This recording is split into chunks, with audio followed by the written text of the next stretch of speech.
I started my period when I was 14. I went on birth control when I was 15 and remained on it for 10 years without ever thinking twice. When I came off of it, I had debilitating cramps, raging PMS, I had heavy bleeding, our hormones were turned off, and we just want to turn them back on.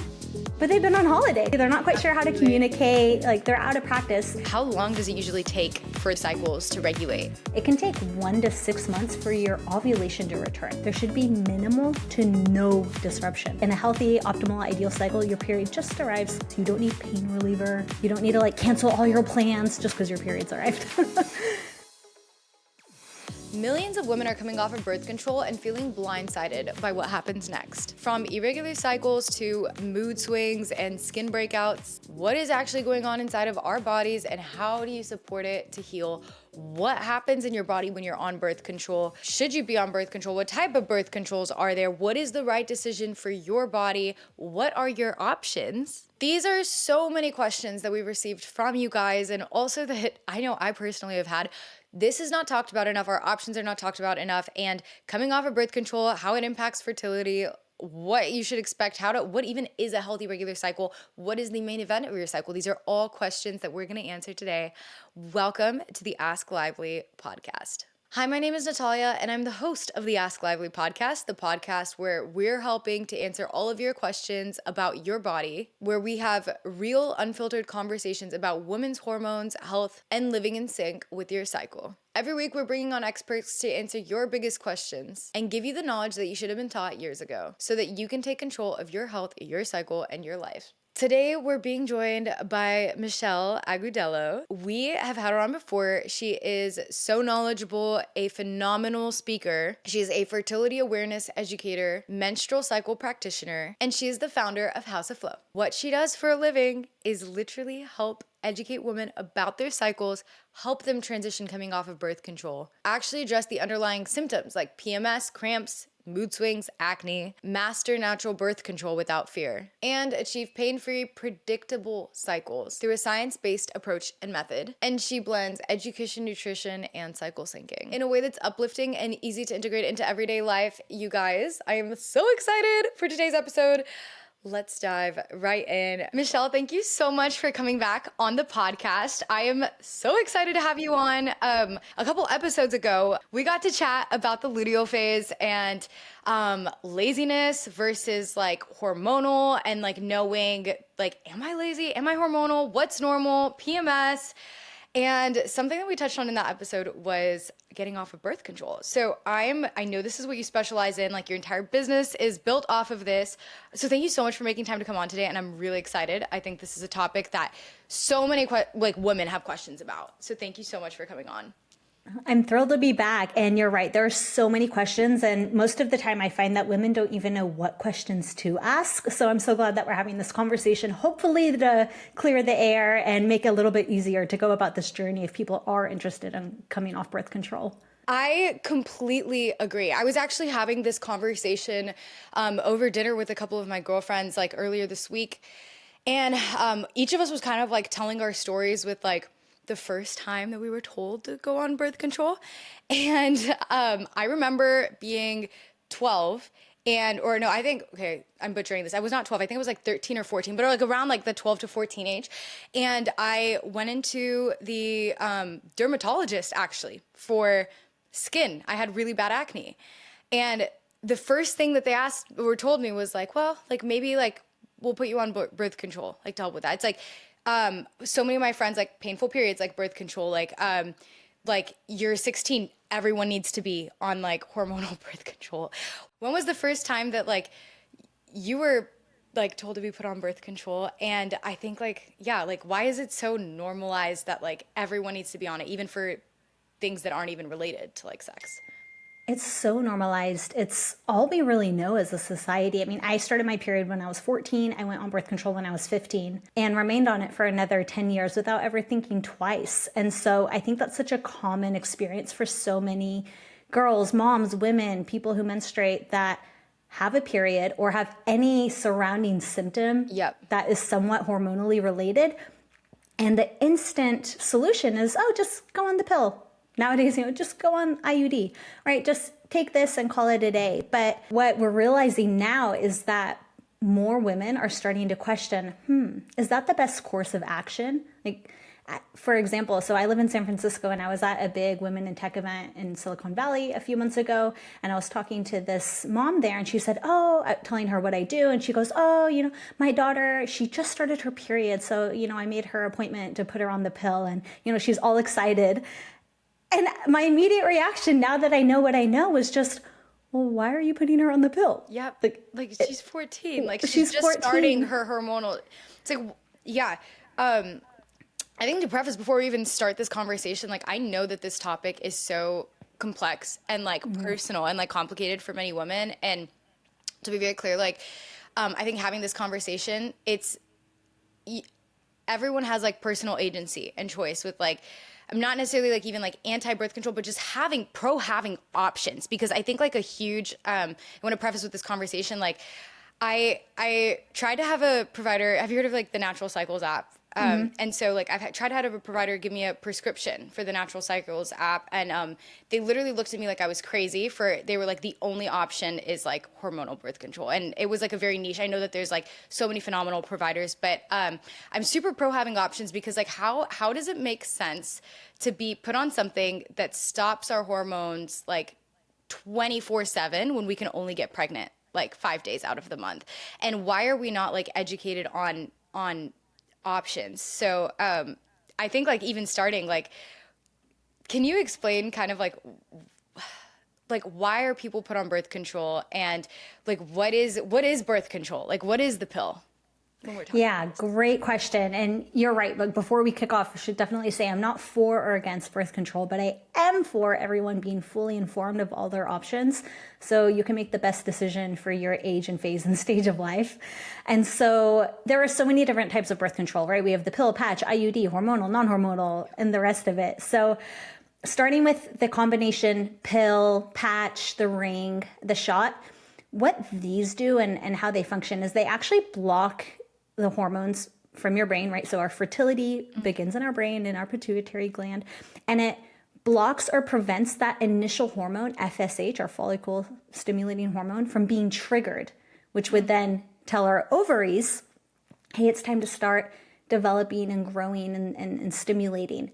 And so that's blocked, which means since our follicle isn't stimulating and developing and growing, it's not releasing estrogen, which would then send that trigger back to our brain to say, hey, luteinizing hormone, or LH, and this is the hormone that you check for whenever you take an ovulation predictor kit test or pee on a stick. You're checking to see, did LH surge? So that's never being triggered. And since that's never being triggered, we're never ovulating.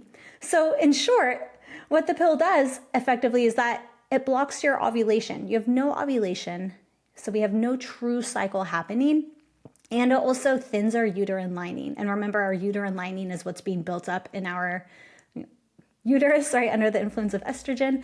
And so it's thinning that uterine lining. And it also changes our cervical fluid that we have. And it's our cervical fluid that dictates when or if sperm can actually enter, like make it past our vagina, enter our cervix, and make its way to the potential egg waiting for it. So it prevents all of that from happening.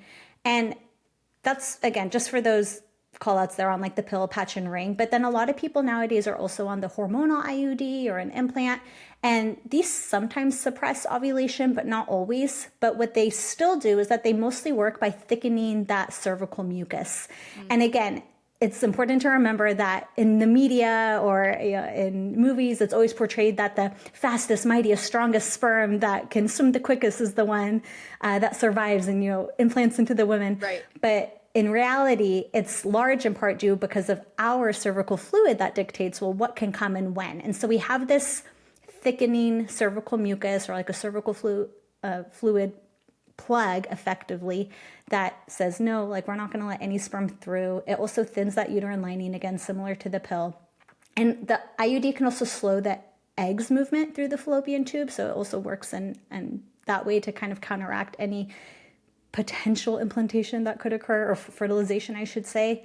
And then lastly, what's most important to call out here is the non-hormonal, or the copper IUD, again, because this is a really popular option for people nowadays. So it's sounds great because it's non-hormonal, but it still impacts our body, obviously because it's made of copper. So it increases the copper in our cervical mucus. Again, that can slow sperm down, but also because it has that copper, it can create this inflammation in our uterus, which one prevents implantation. Normally we would want to have a nice nutrient-rich, nourishing environment for a fertilized egg to implant into.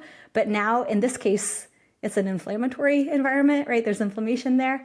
And so all of these things compounded can have impacts above and beyond just trying to prevent pregnancy. Totally. And again, I know this is a long answer, but I think it's important because none of this is about fear, but it's just about clarity and being fully informed of what's happening so that you can make those informed choices. Because whether or not you've had side effects in the past, whether you get an IUD inserted and it's totally fine, you don't have any pain, or you get inserted and it was super painful and now you have heavy periods, whatever it may be, it's all about just really helping you mentally prepare for one, what's going on, but also secondly, so that you can prepare for whenever you do decide you do want to come off the pill patch IUD ring, you know how to best support your body because you understand what's been going on.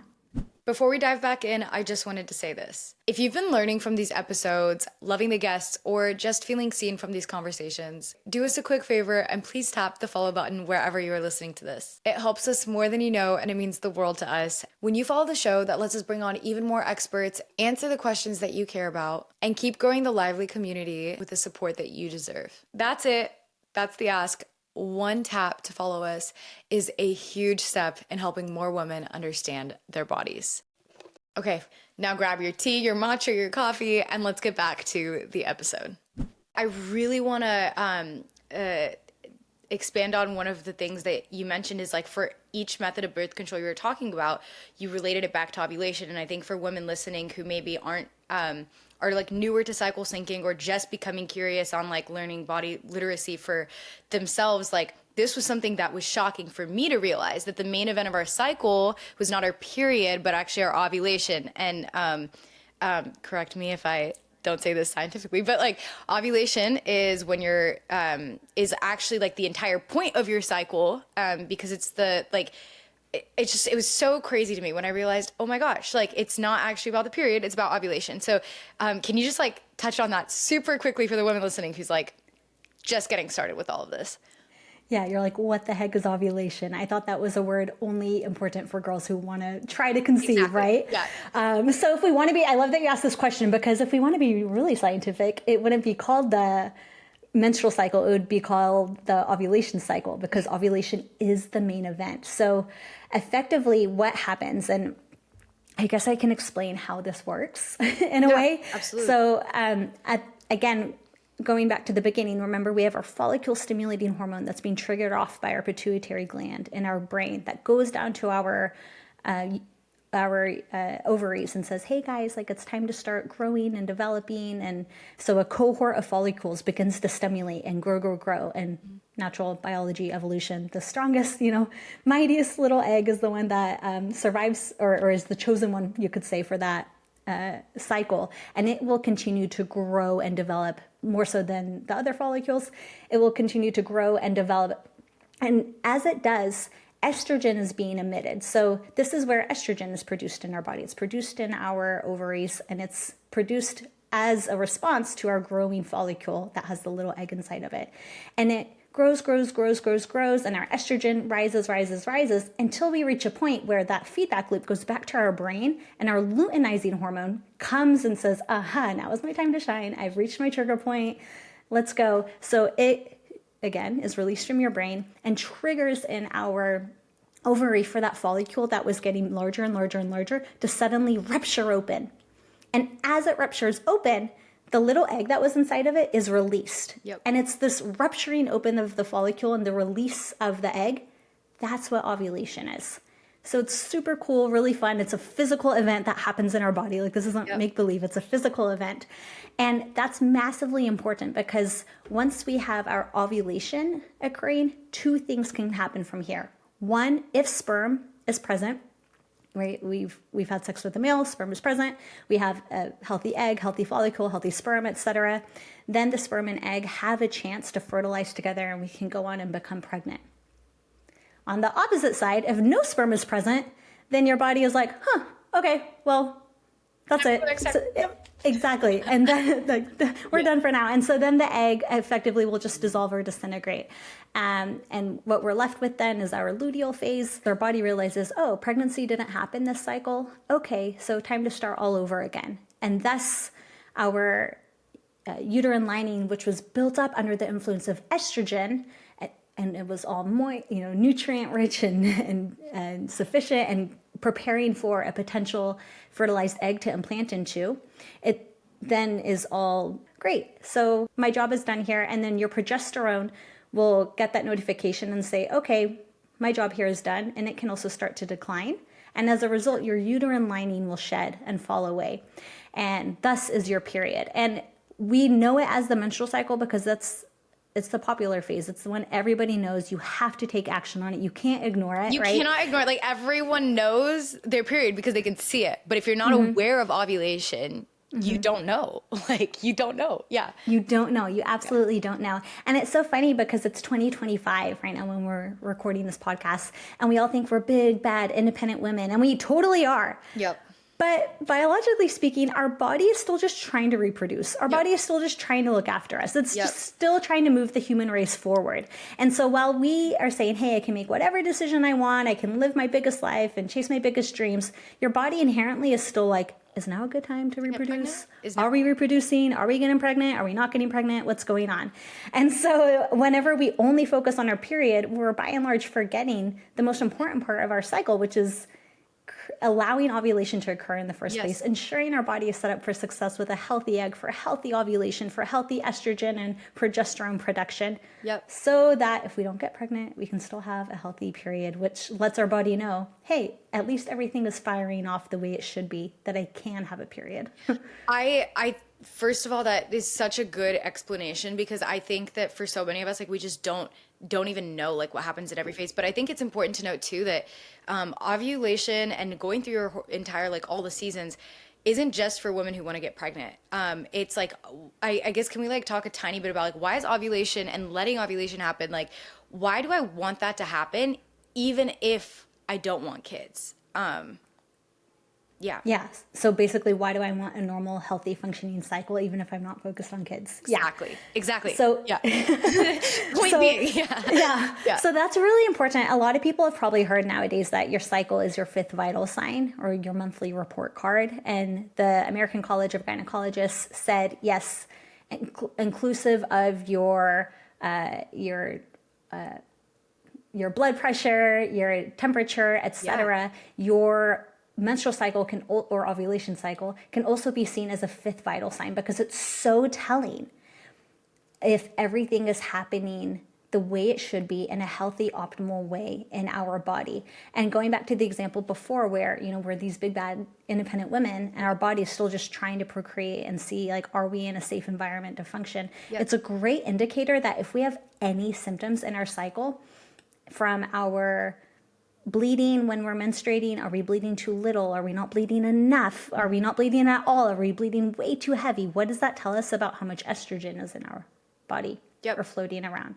In terms of our ovulation phase, like, how much cervical fluid are we producing? Is it sufficient? Is it not enough? Do we even know if we are? What even is cervical fluid? What's happening there?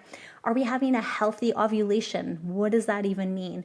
And why does having sufficient levels and healthy and optimal levels, not too much, not estrogen, excess estrogen, and we also don't want to be estrogen dominant, but do we have sufficient and enough and optimal levels of estrogen to support our body's functioning, our metabolism, our brain health, all of the good things that come with notable levels of estrogen? And then whenever we look at our luteal phase, are we having sufficient levels of progesterone for our bone health, our brain health, the maintenance of our recovery, our metabolism, all of these good things, our sleep, our restorative rest that our body needs to function just as a human, is all of that firing off in an optimal way? And this is how we can start to look at our cycle as a monthly report card, so that we can see, hey, instead of being really cool, calm, collected during my luteal phase, am I actually PMSing, having wild irritability, mood swings? Am I like lashing out at my partner? Am I craving all the sugar and salt and sweets under the sun? right? Like we can use that as a sign to know maybe my luteal phase isn't as healthy and optimal as I thought it could be. And for some people, Oh, no, keep going. Yeah. for some women that I've worked for, they're like, oh, I don't have any symptoms. And we get them to chart and track their cycle and everything sounds great. But then we look and it's like their luteal phase is also only 9 days. When ideally we would, I mean, it can be 11 days, but ideally like 12 to 14 days even. Yeah. Like, and what are we doing to promote more progesterone production? And why is that important? Again, just that we have all of these healthy optimal levels of our hormones, because our hormones, they're chemical messengers that communicate to the rest of our body of how we feel, how we think, how much energy we have, like the way that we function in the world. And so this is a nice long answer to say, like, why is ovulation important? Because for the bigger part of it, it really doesn't have anything to do with reproduction and more to do with, are you as a human healthy? Like, does your body feel like it's safe that it can reproduce right now? Is your body functioning in the right way so that your hormones can function in a right way? Or for some reason, are they like pulling back and saying, no, like now's not the right time? That's something super important to touch on. And this was huge for me to realize, like personally, that your hormones and hormonal health, like it has so much more to do with like you said, like, why would I shut off one of the major systems in my body, like for my own health? And even I know you were talking about bone density and so many other things, but just thinking about your quality of life, like your sex drive, like your natural like attraction, your energy, your ebbs and flows, and like I guess, what are some of the common symptoms of women who have been on birth control for a long time? Why do people want to get off of it? And then what happens when they get off of it? Yeah, it's so funny, right? Because we would never shut off our cardiovascular system or any other, right, our respiratory system. But for some reason, we're like, yeah, turn off your reproductive system, whatever. Like, we would never do that. So there's 3 key reasons why women would want to come off, right? The first and foremost is 1, you just want to. Yep. Right? Like, it's a good enough reason. Yeah. It's a good enough reason. This is my reason back like 10 years ago when I came off. I was in my vegan girl era and I just don't want anything foreign in my body, right? Yeah. No rhyme or reason to come off. Second reason is because you do have a reason, either because you have symptoms or you actually want to have something that you want to alleviate yourself from. So you want to remove the birth control from your body. And lastly, because you're trying to conceive. Yep. Right. So those are the 3 key reasons why women come off. And then what happens largely depends by and large on what we've done to prepare our body to come off. And this is a huge miss for a lot of people, is that, I mean, you can just stop cold turkey. But again, now that we know, hey, if ovulation has been suppressed, if my hormones haven't been turned on, if I just suddenly stop cold turkey, what does that mean? How is that going to feel in my body? And so a lot of women will start to notice symptoms because, 1, we know that the pill masks symptoms instead of actually addressing them, right? So this is why we can say, like, the pill doesn't fix or regulate your cycle. It just simply turns it off. And this is why then when you stop taking the pill, symptoms will come back if that underlying root cause was never addressed. So say you went on the pill because you had heavy bleeding or acne, but then we never addressed any of those lifestyle or foundational factors to reduce the heavy bleeding or get rid of the acne. It makes sense then when you come off that those symptoms would still be there or potentially even worse. Because again, it also depends on, well, what did our lifestyle look like when we went on the pill? And what does it look like now? And I'll use myself again as an example. Like whenever I went on hormonal birth control, I was 15. Like my cycle was pretty chill. My lifestyle was pretty chilled. But when I came off of it, I had debilitating cramps. I had raging PMS. I had heavy bleeding out the wazoo, but also because my lifestyle looked very different. I was drinking all the time. I was more stressed out than I had ever been, right? So understandably, my hormones were out of whack. Not to mention that I had been on it for about 10 years. So all of the nutrient depletion that naturally occurs whenever you're on the pill, because the pill's known to deplete some key nutrients from your body. It also can impact your gut microbiome and your gut's ability to absorb key nutrients that you're already depleted in. It also impacts your liver function as well. And so all of these reasons can understandably make sense that we'll have symptoms when we come off unless we are preparing our body. And we can talk again about all of the different types of birth control, but I'll just use the pill here as an example because it's the most widely used form of birth control. And in normal cycle, we spoke about earlier how that HPO axis, or our hypothalamic pituitary axis, allows our reproductive hormones to function and communicate and do their job. But when we're on the pill, this communication channel is turned off. And instead, we introduce synthetic hormones by way of synthetic estrogen and synthetic progesterone called progestin. And these synthetic hormones are what override that natural ovulation. And so, again, we said earlier, but true menstruation only comes after a true ovulation. And so all of a sudden, we haven't been ovulating. We haven't had a true cycle. Our hormones were turned off, and we just want to turn them back on. But they've been on holiday. Like, they're a little bit rusty. They're not quite sure how to communicate. Like, they're out of practice. And so we have to acknowledge that not only what birth control does to our body, like, it's prevented pregnancy, yes, but it's also stopped all of the great benefits that come from natural estrogen, natural progesterone doing their job and doing their job well. Not to mention your liver, your gut microbiome, your nutrient depletion, all of that can play a part in us having just not great symptoms. But obviously there's things that you can do to, reduce some of the symptoms, but those are some of the most key indicators, regardless where in the world we live, regardless of what type of birth control you are on. I love what you're saying about it. Like, when your hormones have been shut off for so long, like, it's gonna take time for for them to learn how to communicate again and regulate and come back. And something that I've heard, and a lot of, again, my friends, and I'm in that age where like a lot of my friends are trying for babies or whatever, but they've been on the pill, or we've been put on the pill for so long, and then you come off of it and expect to have optimal fertility, after you haven't been really supporting your body naturally, or you're completely have shut off that system for a long time. And so, I've heard a lot of advice about, it's, even if you're think about in the future, if you want to, which again, like you said, it's a vital sign, just how fertile you are, how your ovulation, the quality of your eggs, all of that. It's not just about reproducing for the sake of children, but also just a sign of your health. But if you know that this is something that's important to you, it's important to start sooner than when you want to have kids. Mm-hmm. Am I resonating with that? Is that, because that's my thought process. But for you, have you noticed that a lot? And in your practice, with the women you work with, how long does it usually take for their cycles to regulate? So that people can kind of work backwards between okay, I want to get off the pill, I want to be fertile. How long should they be preparing for that? Yeah. So in an ideal world, you would come off at least a year before you want to start trying to conceive. And this can sound like a long time to some women. Other people are like, ooh, great, I have all the time in the world, right?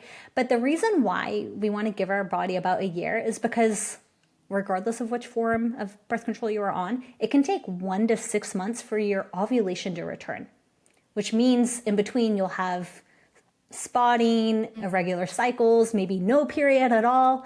And sometimes it can even take up to 18 months, specifically if you had the shot as your form of birth control.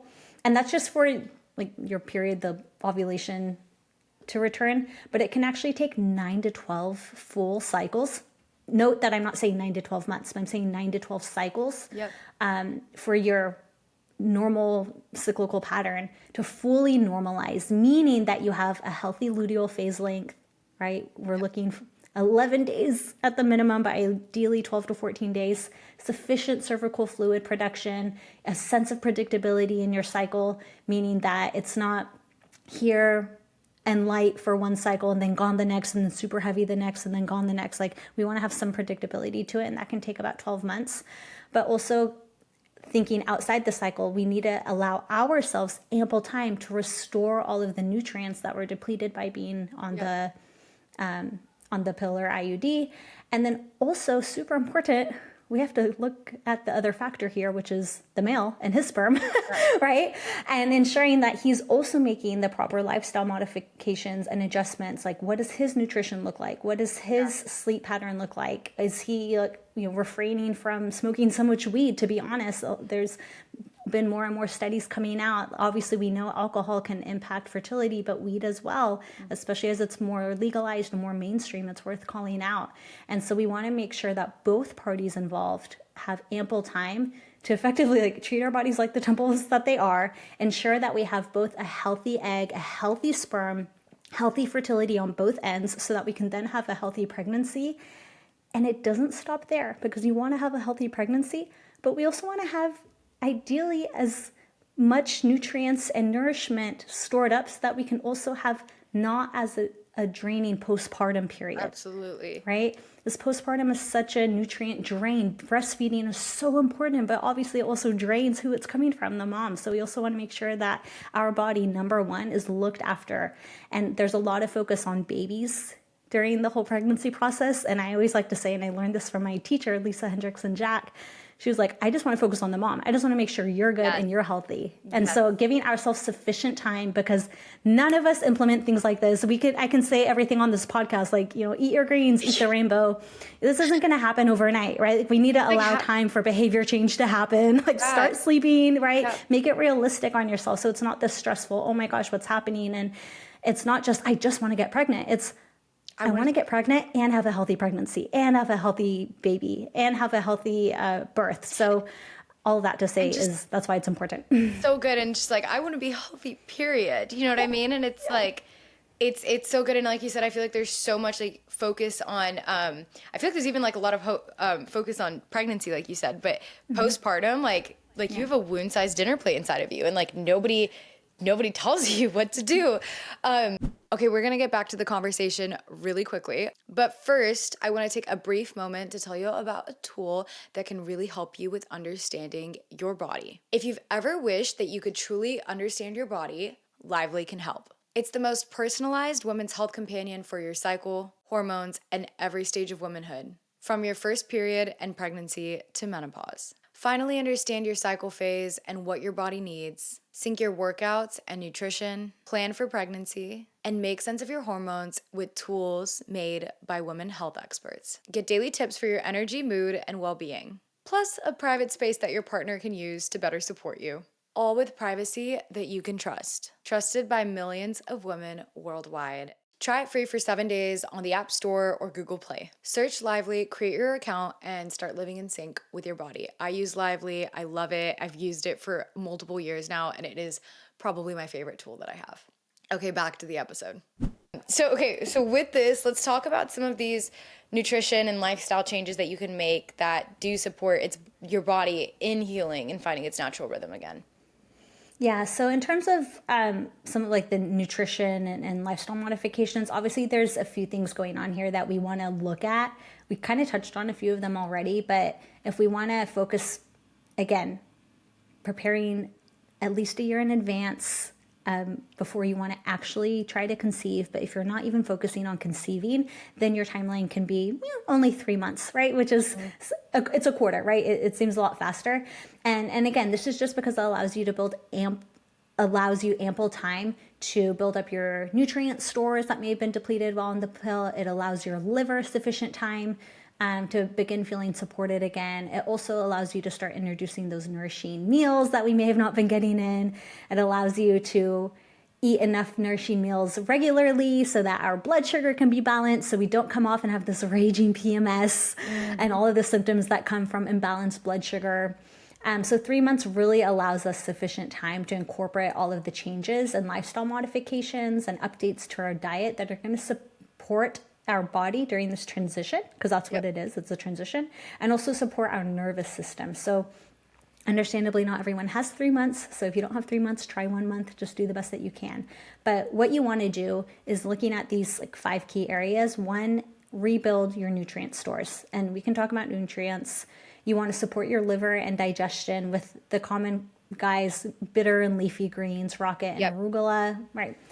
Balance your blood sugar, so eating regular meals at regular intervals with quality fats, carbohydrates, protein. We want to reduce our inflammation, right? So reducing your exposure to toxins, whether it's through the products that you put on your face, your makeup, your skincare, your body lotion, toxins like alcohol. Oh my gosh, this is like poison to your body. We all love a glass of wine, but during this transition, try to make it easier on yourself by at least understanding why I'm not going to be drinking as much. Yes. Right. And again, be gentle on your nervous system. So start meditating if you're not, incorporate a breathing practice, go to therapy, say no, just start doing these things that are going to be calm on your nervous system. Again, because at the end of the day, what allows a healthy ovulation or just ovulation in general to occur is that your nervous system needs to feel safe. Your body needs to feel like I'm in a safe environment. Now is a safe time to put you, body, in a vulnerable position and reproduce, even if you're not even thinking about having a child. That's what your body needs to think and know in order to ovulate. And so that's why nervous system support and regulation is really important above and beyond all of the nutrients and lifestyle changes. Man, I just want to hit on that for a second because coming from when I was growing up, I thought being healthy, I'm a very extreme person. So I remember being in middle school and I thought that being healthy meant that I had to be doing like 100 crunches a day, that I needed to train like all of the guys. I had to go to the gym every single day. I had to follow, again, toxic diet culture, but I was just like, I have to eat zero sugar, like eat a certain way. And I, for a long time, thought that health was never skipping a workout, doing super high intensity training, running a lot, and it was crazy because my hormones became, you can only go so long, so out of whack, probably 4 years ago. I got the worst period. I grew up not ever having period pain, had the worst period cramps ever, constantly bloated. Acne was so bad, everything, hormonally it was just constantly, I had so many symptoms. It's insane. Mental health as well. Everything stems from inflammation, right? And it was insane to me to realize that the healthiest thing I could do as a woman was to slow down and stop stressing about my workouts and stop even stressing about it was insane to me that it was healthier for me to get 8 hours of sleep than to be running on 5 hours, chugging an energy drink and running a marathon every day. That sounds obviously if you're in the hormone world, you're listening to me and you're like, that's so stupid. But I didn't know. And I'm like, man, if I think more women, if we just knew hey, the healthiest thing you can do is incorporate more joy and pleasure in your life and reduce your stress. And, honestly, working out 3 days a week and doing more walks and stuff like that can be so much healthier. Again, sounds simple to anyone who's been in it, but I didn't know. And I think a lot of women listening, this might be the first time that they're hearing what you're saying and being oh my gosh, I'm not just a little man. Anyway, yeah. No, it's so important. And especially if you don't have the lived experience of slowing down. Yeah. It can be really hard to hear, oh, just reduce your stress. And you're like, what does that even mean? That doesn't work in today's society. I can't. Yeah, 100%. Yeah. Or oh, just don't work out as intensely as much. And you're like, what do I mean? This is all I've heard ever since I was a little kid, right? Is to be in go, go, go mode. And so the best thing, if you find yourself resonating with that, the best thing you can do is to literally just start making note, right? On a piece of paper, in an Excel sheet, in the Lively app, wherever, but just start making note of what did I do today and how did I feel? And if you're I don't know how I feel, I'm so detached from my body, this doesn't resonate, just give yourself 2 weeks to practice, right? Not a month, not a 60-day thing, literally just from now and for the next 14 days, just make a note of what did I do? If I'm a little gym rat, what did I do to move my body today? What did I eat and how did I feel? Did I feel exhausted and depleted and feel like I couldn't even push myself anymore? Did I feel energized and I feel oh, I didn't even need to eat that much and I jumped out of bed this morning and I didn't have to sleep that much? Yeah. Or did you feel all I wanted to do was skip my alarm, but I told myself mind over matter and I think I'm this big bad girl who can get off and do things and I'm so resilient, but then you feel exhausted. Yep. And that's where it'll start to show the pattern in terms of how you feel versus what our mind is saying, just go because I think I'm tough, when your body's girl, this is anything but tough. You're running on zero. Everyone around you can tell you're depleted. Yep. Your body is screaming at you.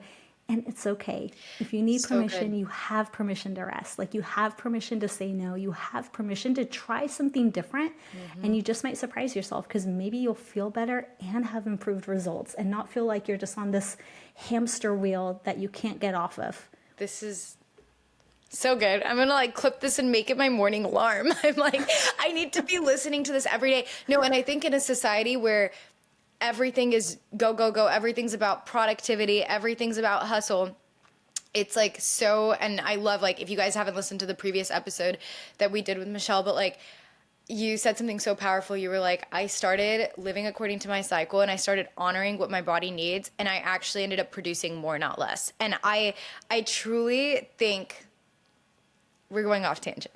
We're going to get back to this, but just so powerful. We could talk about this all day. There's so many things to talk about. Okay, so how do I know I'm coming off of birth control? I'm starting to track.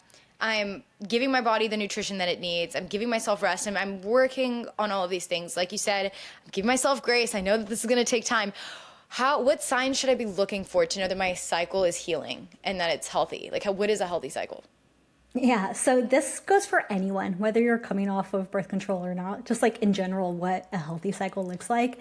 If you're coming off, we want you to have the same healthy cycle as someone who wasn't on birth control, Yes. right? So for anyone, what we want to see and what this looks like is a period that's between 3 to 7 days, not shorter, not longer. And you don't have a lot of spotting before, after, or during your cycle. Like, you just have your period, it's there, and then that's all the bleeding you have. You also have some observable cervical fluid. And so that's the stuff that you see in your underwear that can be like creamy or white and clear. And ideally you'll have like 2 to 3 days where it looks crystal clear, or it maybe stretches an inch or more, or it has a lubricative sensation. You might feel a little like wet almost. We also want to ensure you have a solid luteal phase length. I touched on this before, but it's so important. We love our lovely luteal phase. Again, 11 days to 18 days is the common accepted length. I would love to see you have a 12 to 14 day luteal phase length.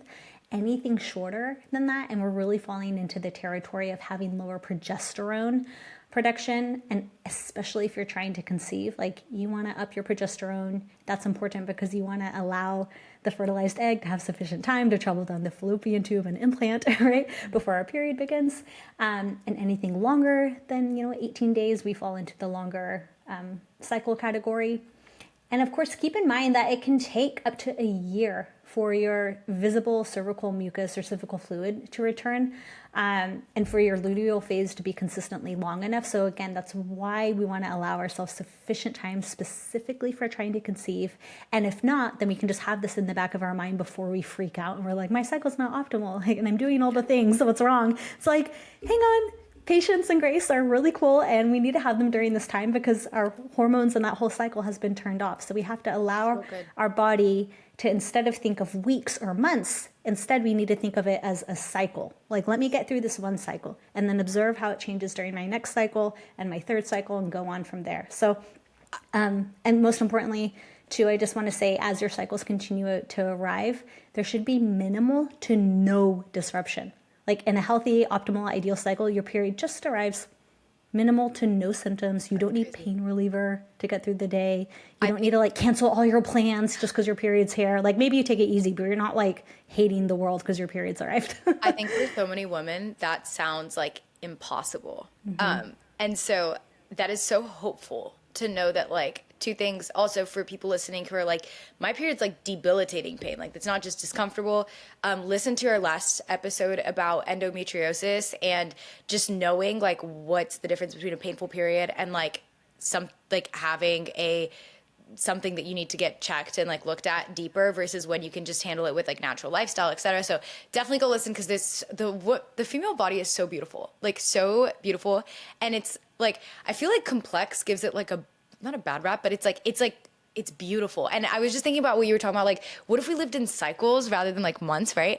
And I'm like, man, like all of these like I'm thinking ancient civilization and like women the way we used to live, like before technology and cities and all the things. I'm like, I'm sure that women were like living off of like, I know it was off of like moon, and like everyone was living by cycles, and even their own cycles of like the bleeding, and honoring that. And like, it's just, man, like I just have so much respect for, and I wish we had more respect for our cycles. And anyway, you could bounce off of that, and then I have something else to say. It's coming though. Like, it's totally coming. Okay. I forget if we spoke about this on the last podcast, but it's totally coming, right? We are having this conversation right now on a podcast that's going to be aired to millions of people for an app that's used for millions of people. You're informed, I'm informed. So many people who are on social media are informed or laughing or relating with what they see 100%. because they feel like, oh my gosh, that's so me. And I can say this as well because I also throw period positivity parties, right, for girls who are just learning about their periods. Love that. Yeah. It's so fun. This is awesome. I know, no, seriously. Well, that's the funny thing, right? Is because I'll throw these parties and I always say, you know, an adult has to be there, mom, dad, doesn't matter. Somebody at least has to be there. And the kids love it. They have so much fun. But the moms have all the questions. They're like, we didn't learn this. We didn't understand anything when we were growing up. And I'll be chatting with the kids and saying, you know, your cycle is your superpower. And they say, I know, my mom told me this. And so it's totally changing. And all of us are trying to cycle sync our lifestyles now, or not trying, we are starting to cycle sync our lifestyles now. Some of us are even starting to cycle sync our work already. And I think it's kind of silly for any corporate world, you know, for any corporate company to think that their interns or their high achieving, you know, entry level workers aren't seeing all of the cycle syncing tips and healthy and optimal ovulation and menstrual cycle tips online and already applying them to how they show up in work. And soon enough, these people are going to be in decision-making roles and will absolutely be okay to have the conversation to say like, yeah, like if you're on your period or hey, if you're in your last 3 days of your luteal phase, like that makes sense. You want to do your interview a week later or a week earlier instead of just like blindly trying to force ourselves to do things when it doesn't quite make sense. Yeah. No, this is so good. And man, I feel like me and you, we could talk for hours and hours. I'm like, there's so much more that I want to cover. We are coming towards the end of our time together. So for the woman listening who's like, I hear you. I want this. Like, I want to heal my cycle. I want to feel healthy. I want to make sure that my vital signs are like good because I want to feel good. I want to live good. I don't want to keep like shutting off my hormones. So for that woman, when just a quick, I feel like this is important to cover, but giving herself a year, giving herself grace, at what point is it time for me to see a provider? Do you think every woman coming off of birth control should be working with someone for this? And like, when do I know when to get help? Yeah, so the answer to that is on the opposite side of everything we talked about of the parameters for a healthy cycle, right? So if you've given yourself sufficient time and been realistic, you know, I gave myself time to come off and prepare my body. Now I've been naturally cycling for 1 to 3 cycles. If at that point you just feel like something's off and you know your body best, right? I'm absolutely never going to say don't see a doctor. It's going to be the opposite. If you feel like something's genuinely off, always go see your provider. But what you can do and what being informed about your cycle and what to expect can do is that it allows you to say, well, this is what I've been doing, right? Like I didn't just cut cold turkey. My lifestyle's all over the place. My hormones are all over the place. And I'm like, well, what do I do, right? You're being informed. You're moving your body in ways that feels great. You're supporting your nervous system. You're replenishing those key nutrients that have been depleted. You're supporting your liver. You're doing all of the things that your body needs to function just as a basic human being. Anything above and beyond that you notice in your cycle, if it's super sporadic, if it's super long, if you're having crazy hair growth, if you have debilitating pain and you're like, well, this doesn't feel right, it's not cramps, nothing I'm doing is really helping it. You suspect PCOS, you suspect endometriosis, you suspect fibroids. Always go get trusted, but at least this way you can come informed and be really clear and honest about what you've done 1,000%. And be really clear with your provider about this is what I think I need to be tested for, and these are the key reasons why. Yep. And this is super important because we're all informed consumers. We all check reviews before we buy a product. Yep. But this is your way to be an informed and active participant in your health and go in and say, this is what I know a normal healthy cycle is. Yep. This is where I'm feeling or what looks like to be outside the bounds of a normal healthy cycle. And so that you can start to get to the bottom of what's really causing your issues. So good. I think people listening are probably going to have 1,000,001 more questions that they want answered. So if someone wants to talk to you, if someone wants to work with you, where can they find you? Yeah, so this is what I specialize in. So if anybody wants to work with me, I'd love to have you. You can find me on Instagram at House of Flow, or also on LinkedIn, just with Michelle Agudelo. I also have the Flow Method, which is my new online membership launching, which is super exciting. Takes you through how to confidently come off hormonal birth control if you're not already off, actually address underlying symptoms, PMS, cramps, pain from endometriosis. You can confidently learn natural birth control right now that you're not on it. Like, what other options do we have? We'll make sure that you feel confident using natural birth control, just so that you can actually enjoy your period. So good. Thank you so much for coming on, Michelle. And before we wrap up, I just want to remind everyone listening, your cycle is a vital sign. So if you've recently come off of birth control and you're feeling overwhelmed by irregular periods, mood shifts, symptoms that you didn't expect, you're not broken and you are not alone. Healing takes time, like we talked about today, and tuning into your body and learning how to support it can make such a difference. So one of the best ways to do this, like we talked about, is tracking your cycle and your symptoms. And the Lively app was built to do just that, giving you tips on what to eat, how to move, and what to do in every phase of your cycle. And also track all of your symptoms. So like Michelle was saying, you can give that to your provider. It's a tool to help you to feel your best, reconnect with your body on the journey, and to collect your own data, which, by the way, I'm also going to touch on really quickly. I know privacy and owning your data is like a huge thing that is super important to so many of you, and it's super important to us at the Lively app as well. You are in full control of all of your data. It is owned completely by you. You can delete it at any time, and it is only used to serve you on the app, never sold to any third party, which should be obvious, but I'm just saying for people listening. And yeah, if you're ready to start feeling more in tune with your hormones and more confident in your own skin, make sure to download Lively and start tracking today. Thank you guys so much for tuning in today, and we will see you guys next time on the Ask Lively podcast. Bye.